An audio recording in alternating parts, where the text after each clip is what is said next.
Good morning children. कल हम लोग ने कल के सेक्शन में क्या देखा था, सेम चैप्टर में, कि किस तरह से लोगों का स्टैंडर्ड ऑफ लिविंग चेंज हुआ, एम्प्लॉयमेंट कम हुआ, साथ ही साथ एक्सपोर्ट इनकम में भी काफ़ी चेंजेस देखने को मिले। आज जो हम देखेंगे, आज हमारा जो टॉपिक है same chapter lesson number 8 agriculture sector में, जो आज का जो हम टॉपिक देखेंगे उसमें देखेंगे क्या है causes of low productivity of agriculture. क्या कॉसेस थे जिससे causes of low productivity of agriculture पे क्या थे। जैसे कि अगर हम बात करते हैं, India is an agriculture oriented nation, then also it has a many agriculture related problem. India एक देखा जाए तो हमारा इंडिया जो है ना, खेती बाड़ी के काम के लिए बहुत ही मशहूर है, लेकिन उसके बावजूद हमारे इंडिया में आज भी बहुत सी प्रॉब्लम्स हैं किसके रिलेटेड, एग्रीकल्चर। एट प्रेजेंट अगर एकदम आज के अगर एट प्रेजेंट की अगर मैं बात करती हूँ चिल्ड्रन, तो आज देखो न्यूज़ में सिर्फ दिख रहा है ना, किसान लोग स्ट्राइक पे चल रहे हैं। अब जैसे कि 8 दिसंबर को भारत बंद है, ये सब क्या है, न्यू मुद्दा है। क्यों? क्योंकि खेती बाड़ी के वजह से ही कितने सारे घर आज भी गाँव में खेती बाड़ी की वजह से उनकी लाइफ चल रही है या उसी पे डिपेंड करते। और हमारा इंडिया भी जो फेमस है खेती बाड़ी के वजह से, एग्रीकल्चर के वजह से हमारा इंडिया भी क्या है, बहुत फेमस है। One of the major problem is low agriculture product. और सबसे मेजर प्रॉब्लम हमारे इंडिया का जो है लो प्रोडक्टिविटी, बहुत कम प्रोडक्टिविटी हो रही है एग्रीकल्चर में, जिसके वजह से काफ़ी सारी प्रॉब्लम्स क्या होती है देखने को मिलती है, जिसमें कि बहुत सारे फैक्टर्स भी हैं जो कि रिस्पॉन्सिबल है। जैसे कि अगर हम बात करते हैं तो 3 मेन फैक्टर्स है, institutional factor, technological factor and another factor. 3 main है, फर्स्ट इंस्टीट्यूशनल फैक्टर, फिर टेक्नोलॉजिकल फैक्टर और अदर फैक्टर। अब वहीं पे अगर हम इंस्टीट्यूशनल की बात करते हैं ना चिल्ड्रन, तो वहाँ पे हमारे पास 4 मेन कैटेगरीज है। कितनी कैटेगरीज है? 4। जैसे कि लैंड रेवेन्यू हुआ, एग्रीकल्चर फाइनेंस हुआ, एग्रीकल्चर मार्केटिंग हुआ और रूरल सोशल स्ट्रक्चर हुआ। तो let us start with the explanation of the institutional factor. तो लेट्स सी कि इंस्टीट्यूशनल फैक्टर्स में जो मेन 4 सब पॉइंट्स है, आखिर वो क्या है, मतलब उसमें क्या क्या होता है। लैंड रेवेन्यू, सबसे पहले तो मैं इंस्टीट्यूशनल फैक्टर्स की बात करती हूँ। तो ये क्या होती है, इंस्टीट्यूशनल फैक्टर्स में सारे फैक्टर्स जो भी नेगेटिव्स हैं इंडिया के, मतलब जैसे कि farmers who works in institutions and are felt in the physical और social, economic and the legal factors are institutional factors. बहुत सारे किसान होते हैं ना जो किसी इंस्टीट्यूशनल में जाके वर्क करते हैं, उनके अंदर काम करते हैं या बहुत है, तो कभी कभी हमें प्रॉब्लम्स भी फेस करनी पड़ती है क्योंकि उनको लो लेवल पे रखते हैं। देयरफॉर इसी की वजह से हमारे पास लो प्रोडक्टिविटी भी होती है एग्रीकल्चर में। जैसे कि ज़मींदारी सिस्टम हुआ, पहले के इस ज़माने में देखो, जब खाना नहीं मिलता था, किसी के पास पैसा नहीं, वो अपने घर की कुछ चीज़ें, जो गांव में बहुत मुखिया होगा, जो बहुत पैसे वाला या ज़मींदार होगा, जिसको हम बोलते हैं ना मुखिया, उन लोग के पास जाके सामान गिरवी रखते थे और फिर अपने सामान को उसके बदले वो कुछ अनाज लेते थे या पैसा लेते थे। तो उसको हम बोलते हैं ज़मींदारी सिस्टम, या फिर लैंड रेवेन्यू कलेक्शन, जो पैसा लेते थे उसके बदले पे। तो वहीं पे अगर हम बात करते हैं ना लैंड रेवेन्यू कलेक्शन सिस्टम की, तो लैंड रेवेन्यू कलेक्शन सिस्टम क्या है, सेम जमींदारी सिस्टम हुआ, जो इंडिया के पहले, मतलब prevalent during the India independence. India के आज़ाद नहीं हुआ था ना, उसके पहले सब क्या होते थे, सब ज़मींदारी, मतलब हुक्म चलाते थे बेचारे गरीब जो फार्मर्स होते थे ना उनके ऊपर। अब चाहे भाड़ा लेते थे, फिर लैंड का भाड़ा, लेबर्स, जितने भी लेबर्स उसमें कल्टिवेटिंग करते थे उनसे लेते थे। लार्ज शेयर ऑफ क्रॉप, ज़्यादा से ज़्यादा हिस्सा जो अनाज का होता था वो कौन रखता था, जो भी मतलब जो मेन जो पर्सन होता था वो ले लेता है, लैंडलॉर्ड ले लेता था, या फिर जो ज़मीन का, जिसकी ज़मीन है वो रख लेते थे, और एक हिस्सा बेचारे गरीब फार्मर्स को मिलता था, जो कि पूरे साल भी उनको वो चीज़ कंप्लीट नहीं होती थी। तो कहीं ना कहीं वो बेचारे इतना एफर्ट करते हैं अपने लिए, लेकिन उनको फिर भी कम मिलता है। तो एग्रीकल्चर प्रोडक्शन क्या हो जाता था, रिमेन अबाउट टू स्टैग्नेट, उनके पास नहीं रह पाता था। Agriculture production did not increase as per the nation requirement, और यही रीज़न होता था अकॉर्डिंग टू नेशन रिक्वायरमेंट ना, एग्रीकल्चर उतना बच ही नहीं पाता था, क्योंकि लोग ज़मींदार जो होते थे वो लेते जा रहे थे। बट जैसे after independence to protect the tiller and control the rent of the land, tiller land act was pass.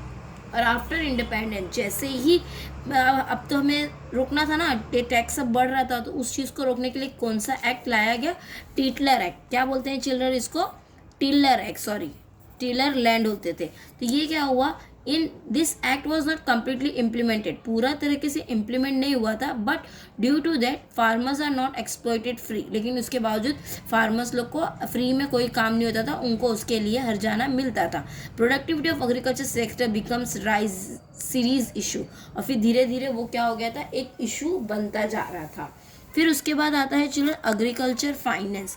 Majority of farmers are facing the poverty in India and they are in need of agriculture. बहुत से ऐसे किसान हैं जो आज भी उनके पास पैसा नहीं है, जिसके वजह से उनके पास उतनी फाइनेंस नहीं है कि वो खेती बाड़ी कर सके।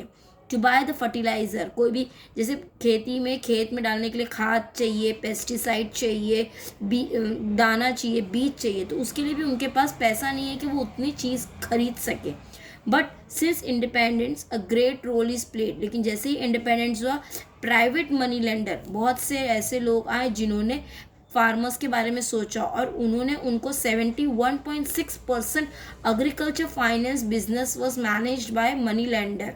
71.6% का जो भी फाइनेंस होता था वो मनी लेंडर्स लोग के हाथ में हुआ, जो उन्होंने 1951 में बेचारे फार्मर्स को दिया। They were providing finance at a very high rate of interest, लेकिन बहुत हाई रेट में उनको इंटरेस्ट दिया जाता था children. Not even that, they were doing manipulation of account to exploit the poor farmer. थोड़ा गोलगाछ जैसे आज भी देखो कितने सारे जन, कोई भी ईमानदारी से काम कर रहा है क्या? नहीं, सब कोई ना कोई झोल झाल है। तो वही चीज़ यहाँ पे भी चल रही थी। फिर उसके बाद आया एग्रीकल्चर मार्केटिंग। अब due to the weak infrastructure facility, India remote villages are not having adequate road और ट्रांसपोर्ट फैसिलिटी। अब हमारे इंडिया में ज़्यादा कोई फैसिलिटी न होने की वजह से इवन रोड या ट्रांसपोर्ट फैसिलिटी भी नहीं थी जो कि एग्रीकल्चर मार्केट के साथ कनेक्ट हो सके।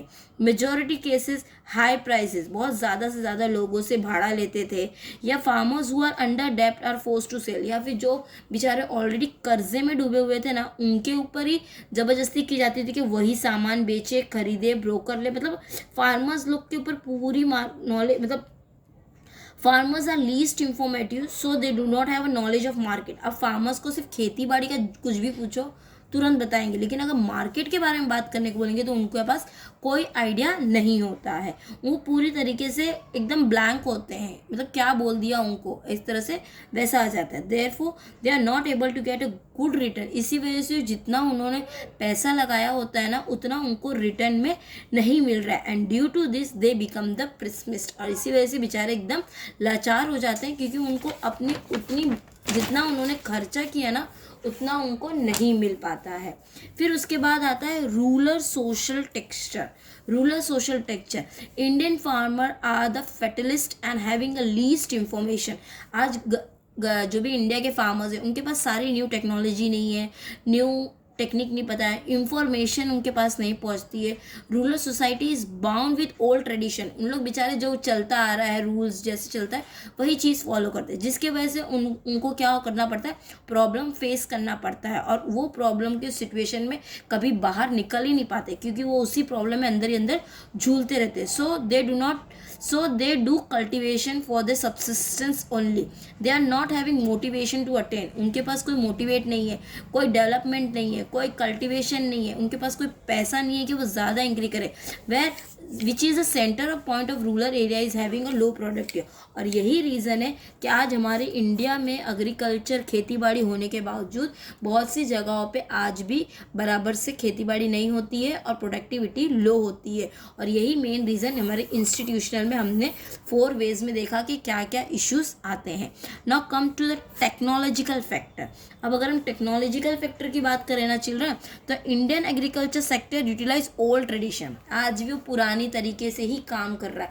बहुत से गाँव में आज भी देखो बेचारे बैल की बुल्लक कार्ट यूज़ करते हैं खेती बाड़ी के लिए, tractor use, new technology machines आज कितनी आ गई है, न्यू आइडियाज़ कितने हैं, लेकिन आज भी वो बेचारे गरीब उस चीज़ से अनजान है। Even the present farmer use a plough and bullock instead of tractor. आज भी बहुत से गाँव में जिनके पास पैसा नहीं है ना, वो आज भी बैल की मदद से खेत को जोतते हैं ट्रैक्टर के बिना। They use a traditional seed instead of hybrid.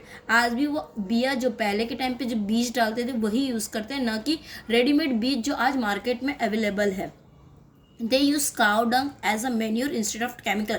आज भी वो जो गोबर होता है ना, वो गोबर की खाद को यूज़ करते हैं खेत में डालने के लिए, ना कि जो केमिकल फर्टिलाइजर। आज हमारे देखो, आज सब कुछ मिल रहा है।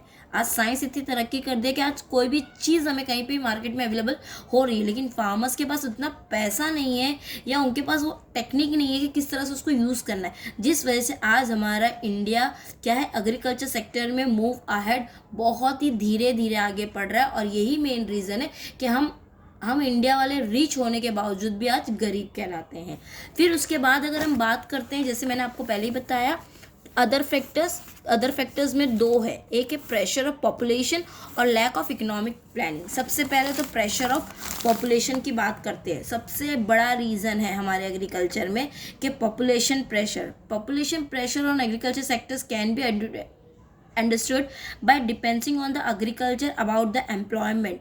अभी at the time of independent 72% populations were engaged. जब इंडिपेंडेंट का टाइम था ना, तब 72% लोग किस में एंगेज थे, एग्रीकल्चर के काम करने में तब। लेकिन धीरे धीरे क्या हुआ, इट दैट रिड्यूस टू 58%। फिर वो धीरे धीरे रिड्यूस हो गया 58% में। कब, 2001 और 2 में, विच वॉज गिविंग 49, मतलब 49% एम्प्लॉयमेंट हो गए थे। मतलब धीरे धीरे करते करते लोग क्या हुए, एग्रीकल्चर खेती बाड़ी छोड़ने लग गए और सब कहाँ जाने लग गए थे चिल्ड्रन, इंडस्ट्रीज़ में। क्यों, उनको मशीन्स वहाँ पे मिल रही है, काम करने का नॉलेज मिल रहा है, तो जिसकी वजह से एग्रीकल्चर धीरे धीरे क्या हो गया था, डाउन हो गया था। लोग 72 58 है, 59 से 49 है। आज अगर हम बात करें तो ऑलमोस्ट 39 to 30% लोग होंगे जो खेती बाड़ी कर रहे होंगे। तो मेन रीज़न यही था कि total produce of agriculture being distributed on the ground of production और income among mixed batch of population, it shows low productivity of labour. और सबसे मेन रीज़न क्या था, क्योंकि आज हमारे पास लेबर नहीं है एग्रीकल्चर में, जिसके वजह से हमारे काम में प्रॉब्लम हो रही है और इसी वजह से वहाँ पे दिक्कत। Still it is higher than other sectors and even high compare about the abroad economic. लेकिन उसके बावजूद आज भी इकोनॉमिक कंडीशन देखा जाए तो फिर भी ठीक है। फिर उसके बाद आता है children lack of economic planning. Government India has used first 5 year plan. Government India हर साल इंडिया कोई ना नया नया प्लान यूज़ करती है हर चीज़ में, खेती बाड़ी की नहीं, एजुकेशन डिपार्टमेंट ले लो, कल्चरल डिपार्टमेंट में ले लो, हर में लेती है। यहाँ पे भी 5 year planning. Government has not taken that much effort, not allocated time and money for the agriculture. लेकिन गवर्नमेंट ने उतना टाइम और उतना पैसा नहीं यूज़ किया है compare to industrial sector. Finally it can be said, अगर मैं सही बताऊँ आपको तो मैं ये कह सकती हूँ कि agriculture sectors irregular and slow rate of develop. Agriculture आज भी डेवलप्ड है लेकिन उतना नहीं है कंपेयर टू इंडस्ट्री। क्यों, क्योंकि आज इंडस्ट्रीज में बड़ी बड़ी मशीन्स, आज देखो एक मशीन जो होती है ना 10 इंसान का काम कर रही है, जिसकी वजह से देखो इंडस्ट्रीज में भी लेबर्स को हटाए जा रहे हैं। तो ये क्या हो गया, मतलब इंडस्ट्रियल सेक्टर्स आज भी हमारा एग्रीकल्चर सेक्टर्स के लिए भारी पड़ रहा है, जिसके वजह से आज किसानों को प्रॉब्लम हो रही है। आज देखो कितना रेट बढ़ रहा है, जैसे न्यूज़ में देख रहे हो अभी, जैसे भारत बंद होने वाला है, न्यूज़ में आया है। तो ये सब चीज़ें क्या हो रही है, हमारे ही कल्चर्स को, हमारे ही इंडियन एग्रीकल्चर को कहीं ना कहीं इफेक्ट हो रही है, जिसकी वजह से हम कहीं ना कहीं पीछे हो रहे हैं। मतलब अगर प्रॉपरली अगर हम प्लानिंग करें ना, तो प्लानिंग के हिसाब से चले और न्यू टेक्नोलॉजी के हिसाब से चले ना, तो we are the richest country. हम अगर सब कंट्री की बात करें तो we are the first rich country compare to agriculture, but somewhere because of unproper planning we are facing the problem. I hope आपको आज का सेक्शन बहुत ही क्लियरली समझ में आया होगा। इसके बाद जो सेक्शन है कि क्या मेजर इंक्रीज हुआ था या किस तरह से एग्रीकल्चर प्रोडक्टिविटी को आगे किया था, तो वो जो है वो हम कल के सेक्शन में देखेंगे। आज के लिए इतना काफ़ी है, but again I request please follow the line wise sentence of your textbook of the same chapter of the same point. Okay, thank you.